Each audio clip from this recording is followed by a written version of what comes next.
आपके गांव के इस प्रांगण में आज आपसे मिलने का, परिचय करने का, बातचीत करने का जो आपने अवसर दिया है उसके लिए तहे दिल से आपका शुक्रिया अदा करते हैं, आपका धन्यवाद करते हैं।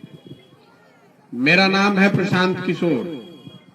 हम कोनो नेता ना है, कोनो दलो नहीं बनैले, अरवा से वोटो लेवे नहीं आई तो घबराई मत। अरे भाई कोई और नेता आ गई, फिर बढ़िया बढ़िया बात बताई और फिर ठग के जाए। हम आपसे वोट लेने नहीं आए हैं, दल नहीं बनाए हैं, तो पदयात्रा काहे खातिर कर रहल बा? आधा आदमी तो यही उधेड़ बुन में पड़ल बा, दिमाग उनकर चकरा रहल बा कि भाई दल बनैले नहीं खन, वोट मांगत नहीं खन। तो आखिर बिहार में गाँवे गाँव जाए के प्रयोजन काहे शुरू कैले बा? अपना घर द्वार परिवार सब छोड़ के पैदल क्यों चल रहे हैं? पैदल इसलिए चल रहे हैं कि जिस राज्य में हम और आप रहते हैं, बिहार, ये देश का सबसे गरीब और पिछड़ा राज्य है। आज से 50 साल 40 साल पहले भी हम लोग देश के सबसे गरीब राज्य थे, और आजो देश में सबसे ज्यादा गरीब हमनिए के मानी जा। देश में सबसे ज्यादा अशिक्षा, सबसे ज्यादा भूखमरी, सबसे ज्यादा बेरोजगारी हम लोग के राज्य बिहार में ही है। ये स्थिति कैसे सुधरे, इसको कैसे बेहतर बनाया जाए? दल बनाकर चुनाव जीतने से नहीं होगा, इस बात को गहराई से समझना पड़ेगा। क्योंकि दल तो 10 गो बनैनी, पिछला 50 साल में अलग अलग दल को आप जिताए, सबके वोट देख के देख लेनी, कुछ बदलत नहीं थे। आखिर सुधरी कैसे? सुधरी कैसे जाने से पहले जरूरी बा कि आदमी जानो कि ऐसे स्थिति में बा का है। इस स्थिति में इसलिए है कि बिहार का जो जनप्रतिनिधि है, जिसको आप और हम चुनकर मालिक मुखिया बनाते हैं, राजा बनाते हैं, उसके मन से ये डर खत्म हो गया है कि हम काम नहीं करेंगे तो जनता हमको चुनाव हरा देगी। देखिए हमने के बिहार में 5 वर्ष बैठ के बतियावत नहीं जा कि बिहार में कितना भ्रष्टाचार बा। लइकन के पढ़े के जोगाड़ नहीं खे, कोई के रोजगार नहीं खे, सड़क टूटल बा, खेत में पानी नहीं खे, खाद नहीं खे मिलत, बीज नहीं खे मिलत, धान के दाम नहीं खे मिलत, अस्पताल में डॉक्टर नहीं खे, दवाई नहीं खे। सब बात बतियावत नहीं जाई, सब बात रवा जानत नहीं। रवा घर में, खेत में, खलिहान में, चाय के दुकान पे बतियाव तो बानी, लेकिन जहिया वोट होता रे भाई, वो दिन सब बात हमने के दिमाग से हट जाता। पिछला 30-40 साल में बिहार में खाली 4 चीज पर वोट पड़ता है। पहला बात कि हमार जात के बाद चलो ओकरा के वोट दे दिया। जे जात से निकलल तो कहता कि भाई सब हिंदू एक हो जा, मुसलमान के सबक सिखावे के बाद सब हिंदू एक होके वोट करो, धर्म के नाम पर फंस गए। आज दोनों से बचल तो कहता कि भैया कतनो खराब बा ना भाजपा नीतीश कुमार, अब लालू जी वाला जंगल राज ना चाहिए। मान ली कि रोड नहीं खे, रोजगार नहीं खे, दुकान नहीं खे, पढ़ाई के व्यवस्था नहीं खे, लेकिन कम से कम कोई आके मारत नहीं खे न, तो चलो मन मार के इनके के वोट दे दिया जाओ। और चौथा हमने के मुसलमान भाई रो सब बानी जा, जे कहता कि भैया अच्छा होके चाहे खराब, जी ही चाहे मोरी, हम तो भाजपा के तो ना नदी आई, तो ललटेने लोगों तो इनके के दबाओ। ये 4 चीज पर वोट दिया तो भैया ईमानदारी से बताए दिया था ना। तो हमने के बड़का बड़का बतियावत नहीं जा, 5 बरिस अपन माथा फोड़त नहीं जा। जे करे कभी माइक दे दी, आधा घंटा बता दी कि बिहार में का खराब बा, केकरा नहीं के मालूम, सबके मालूम बा। रउआ तो सबसे पहले मालूम बा, रउआ तो त्रस्त मानी ओकरा से, कहाँ भ्रष्टाचार बा, कहाँ काम नहीं के, मालूम नहीं के, सबके मालूम बा। लेकिन जब हमने के वोट देता नहीं जाता, ही भुला जाता नहीं जाता। तो जब रउआ जानता नहीं, हम जानता नहीं कि यही 4 चीज पर वोट पड़ी, तो नेतो कुल जान गई बड़ा सन, तो वो जान गई बड़ा सन के भैया कुछो काम होके चाहे ना, हंस के चाहे गा के, खिसिया के चाहे गरिया के, वोटवा तो हमरे के दी, हम जो हम कहा यह बात ना भाई। नेता तो ये कर जो हम कहा इनके वही के बा हमरा के, तो काहे के काम करो। ये दुर्दशा है बिहार की। ये दुर्दशा है बिहार की। आपसे पूछेंगे तो रउआ कहब के भैया नेता बढ़िया बढ़िया बात बोलता है, चुनाव से पहले वोट ले लेता है, फिर लौट कर नहीं आता है। वो बात में दम बा, लेकिन हम रउआ से पूछता नहीं कि कोई रउआ के एक बार ठग सकेला, 2 बार ठग सकेला, 3 बार ठग ली। ऐसा कैसे होता कि 5-5 बार 6-6 बार ठगता। पहले बाबूजी ठगलन, अब लइको ठगता सब। रउआ हमार आंखें नहीं खुल तो कैसे सुधरी? ये अभियान है आपको ये बताने का कि जब तक आप अपना और अपने बच्चों का चिंता नहीं कीजिएगा, तब तक कोई नेता और दल आपका चिंता नहीं करेगा। इस बात को लिख कर रखिए कि जो हमने के सुनता नहीं जा कि मोदी जी हम तो सुधार दी हन, लालू जी हम तो सुधार दी हन, तो नीतीश जी हम तो सुधार दी हन, प्रशांत किशोर हम तो सुधार दी हन। कोई आपके बच्चे की चिंता नहीं करेगा। काहे करेगा भाई? जब रउआ अपन लड़का के चिंते नहीं खे तो हम राउर लड़का के चिंता काहे करो? राउर लड़का देखी, लालू जी के लड़का 10वां नहीं खे पास कैले, लेकिन लालू जी के बाद न चिंता कि हमारे लड़का मुख्यमंत्री बनो, होखों के चाहिए बाबूजी उनकर बारन। लोकतंत्र बा, जनता वोट दे दी तो बन जाये मुख्यमंत्री। दिक्कत इस बात से नहीं है कि लालू जी का लड़का 10वां पास नहीं किया है, मुख्यमंत्री बनना चाहता है। दिक्कत इस बात से है कि आपका लड़का MA BA कर लिया, उसको चपरासी का भी नौकरी नहीं मिल रहा है, और रउआ चिंते नहीं के ऊपर। रउआ तो कभी भाजपा हराओ में लागल बानी, कभी लालू जिताओ में लागल बानी, कभी भाजपा मोदी के लावे में लागल बानी, कभी पाकिस्तान के सबक सिखावे में फसल बानी। रउआ अपन लड़का के चिंता बा कहाँ? तो कैसे सुधरी? हमारा के आदमी कहता हम पैदल पैदल काहे चलता नहीं? ये कहे आई बानी कि अगर आप नहीं जगिएगा तो जिस बदहाली और बेकारी गरीबी में आपका जिंदगी बीता है, आपके और हमारे बच्चों की भी जिंदगी इसी बदहाली और बेकारी में बीतेगी। कोई नहीं सुधार सकता है बिहार को। हमने के बड़का बड़का खाली बतियावता नहीं जा, काम गलत कर रहे हैं, वोट गलत दे रहे हैं। खाली विधायक और मुख्यमंत्री की बात नहीं थे, नीचे से वार्ड सदस्य से लेकर ऊपर तक सब आदमी भ्रष्ट चुनिएगा तो सही कैसे होगा भाई? आज सब ये सोचता कि कोई एगो आई हमने के ठीक कर दी। हम अभी पैदल चले शुरू कर ले मानी 70 दिन भइल, 2 बरिस चले के बाद आदमी कहता ए भैया रउआ आ गई ना, सब ठीक हो जाये, हमने के रउए पीछे चलल जाये। हम ना रह तो ठीक स्थिति ना हुई। अरे आपको अपना स्थिति का ज्ञान होना चाहिए ना भाई। प्रशांत किशोर हम तबे अपन लड़का की चिंता हुई, हमारा आवे से सुधरी? एकदम नहीं सुधरने वाला। जो आदमी मंच पर खड़ा होता है, जो नेता मंच पर खड़ा होता है, वो आपको यही कहता है कि हमारा को भरोसा करो, हमारा के वोट दे दो, हम एक तो ठीक कर दे। हम आपको कहने आए हैं कि हमको वोट दीजिएगा तो कुछ नहीं होगा, जब आप जगिएगा तब कुछ होगा।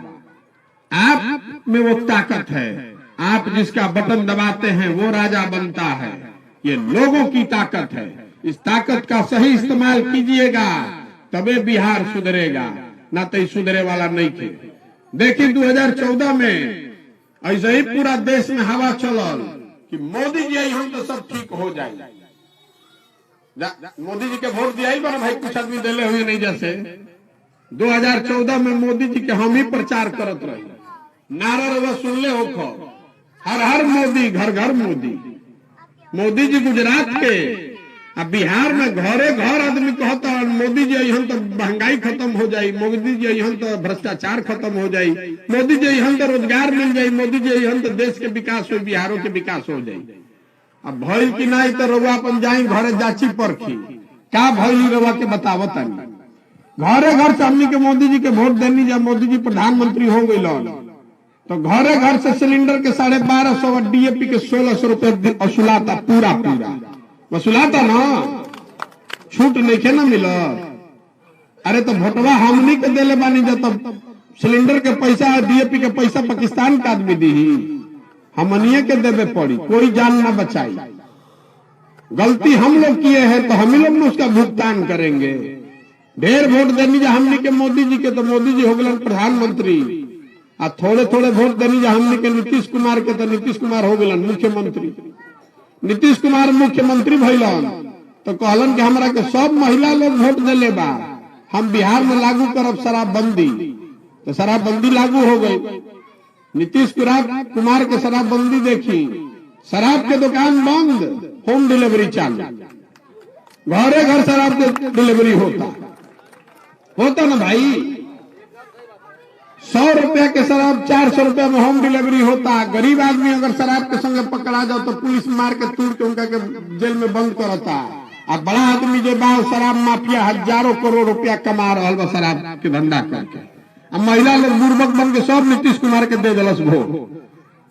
शराबबंदी लागू होने से बिहार सरकार को आपका हमारा गरीब राज्य का हर साल 20,000 करोड़ का नुकसान हो रहा है।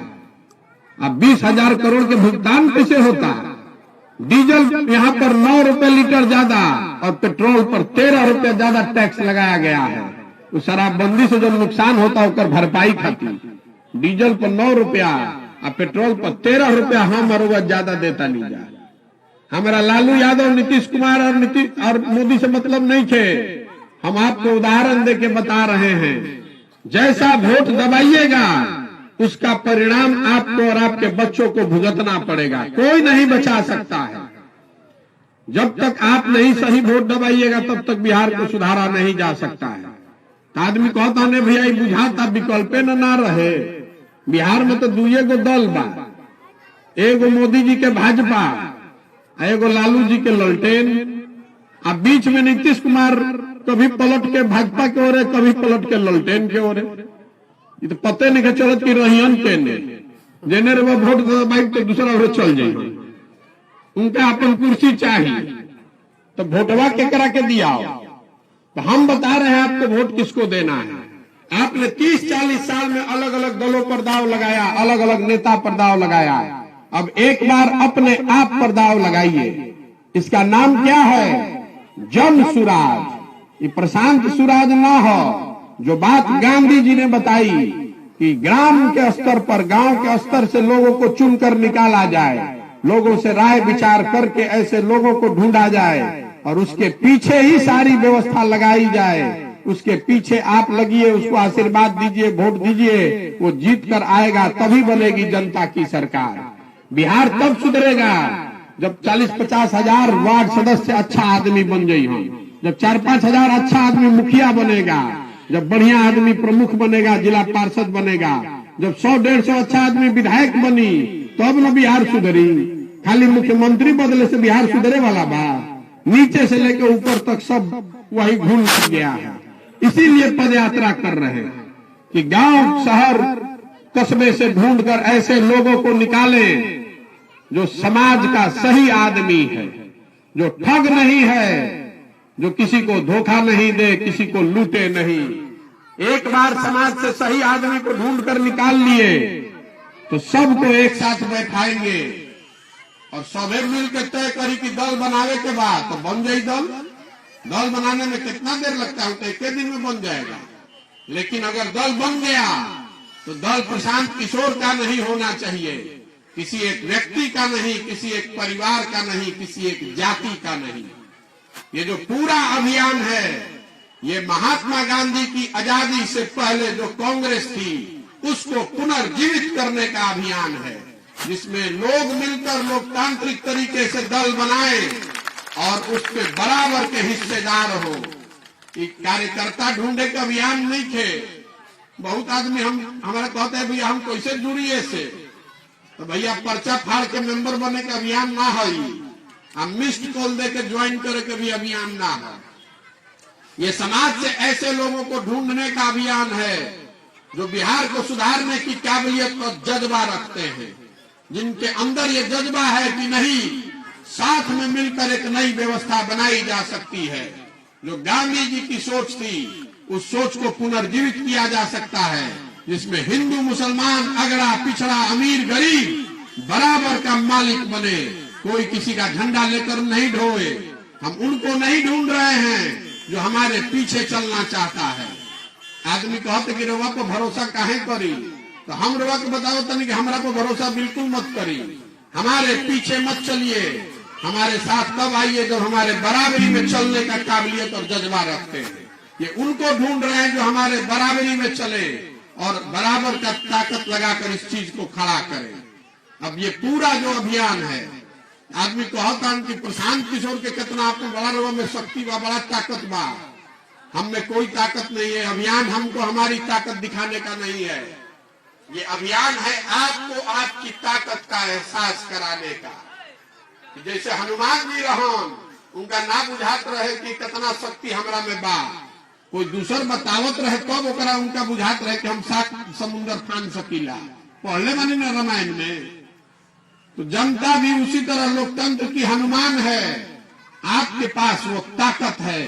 आप जिसको चाहिए बना दीजिए, जिसको चाहिए बिगाड़ दीजिए। वो गांव में सुतल बानी कहता नहीं है भैया हम गरीब आदमी का करी, हमारा हाथ में का बा। अरे रउए हाथ में सब बा, जेकरे के बटन दबाई वो जीत जाए। जन बल के आगे कोई बल नहीं है। लिख कर रखिए, जिसके पीछे आपका आशीर्वाद हो जाएगा वही राजा बनेगा। और अपने बीच में से सही आदमी को राजा बनाइए, तभी बिहार सुधरेगा, न तो सुधरने वाला नहीं है। देखिए हमने के बिहार में क्या दशा दुर्दशा बा। इधर रोड पर मोटरसाइकिल चलता। मोटरसाइकिल कहाँ बनता भाई? मोटरसाइकिल बनता महाराष्ट्र में, हरियाणा में। घर में हमने के टीवी देखता नहीं जा, रेडियो सुनता नहीं जा, मोबाइल देखता नहीं जा। कि कहाँ बनता मोबाइल, टीवी या रेडियो? ये बनता महाराष्ट्र में, उत्तर प्रदेश में। घर रवा बनावता नहीं, में सीमेंट लागता, छड़ लागता। सीमेंट छड़ कहाँ बनता? बनता छत्तीसगढ़ में, झारखंड में, उड़ीसा में, मध्य प्रदेश में। बिहार में क्या बनता? अरे हतना आदमी खड़ा बनी जैसो बिहार के बाद। बिहार में क्या बनता? कुछो नहीं के बनत। हम रवा के बताओ तनी क्या बनता। पूरा बिहार को यहाँ के नेताओं और व्यवस्था ने मजदूर बनाने की फैक्ट्री बना दिया है। हमने के मजदूर बनावता नहीं जा। देश में जेकरा भी मजदूर चाहिए कहता जा बिहार से 100 को पकड़ के ले आओ। ये शर्म की बात है हम लोगों के लिए। जिस बच्चे को आप पेट पाल काट काट के पाल पोस के बड़ा किए, 20 बरस 22 बरस का लड़का हो गया तो पीठ पर झोला लेके चला गया मजदूरी करने। अब साल में 10 दिन 15 दिन कभी ईद में कोई आई, छठ में आई तो रउआ भेंट होता ना तो मुंह देखे के नहीं मिलत रउआ घर के सामान के। आ जब तक जवानी ऊपर रही 20 बरिस 25 बरिस 30 बरिस, ओकरा बाहरे अपन हाड़ गलावे के बाद 10,000 15,000 20,000 रुपया के लिए लोग छोटे छोटे कोठरी में रह रहे हैं। वहां पर 5-5 6-6 लड़के पेट काट काट के 5,000 6,000 रुपया गांव में भेज रहा है ताकि आपका घर परिवार चल सके।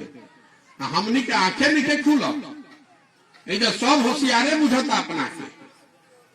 आंख नीचे खुलत, जात से निकल नहीं रहे, धर्म से निकल नहीं रहे हैं। ये कैसे सुधरेगा? आप बताइए, कोई गुजरात का आदमी आकर यहाँ मजदूरी कर रहा है भाई?